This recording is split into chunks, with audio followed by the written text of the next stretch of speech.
All right, let's buckle up. This is gonna be a wild ride, but only if you're a big veterinary nerd like us.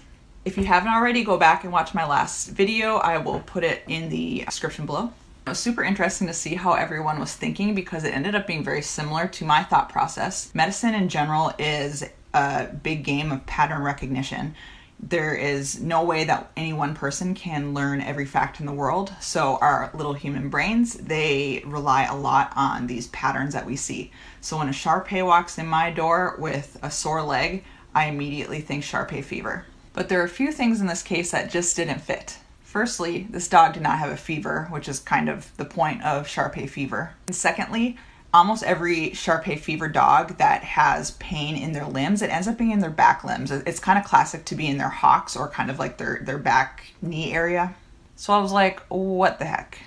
So when I have kind of a puzzling case like this is the point where I usually go back to the owner and ask some more history questions. And I called up the owner, who was a super nice guy, and we started chatting Shar-Peis. I was like, hey, so this is what I'm thinking. This is Shar-Pei, but it's not classic for Shar-Pei fever. I'm not exactly sure what's going on with this young dog. It looks like just a run-of-the-mill injury, like soft tissue injury, but I am seeing these really weird skin lesions. And he was like, oh yeah, most Shar-Peis have that. It's kind of a normal thing for their breed. What? Of course, I start immediately furiously Googling, and sure enough, Shar-Peis have this breed normal thing called cutaneous mucinosis. And except in the most severe cases, this condition is totally non-painful, benign, you don't need to treat it. So this was kind of a trick question. These two things were not related.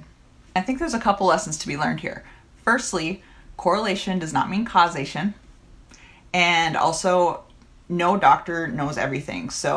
And it is impossible for us because we're humans. So be nice to your vets that don't know something. Have a conversation with them. We are lifelong learners. We should all be lifelong learners.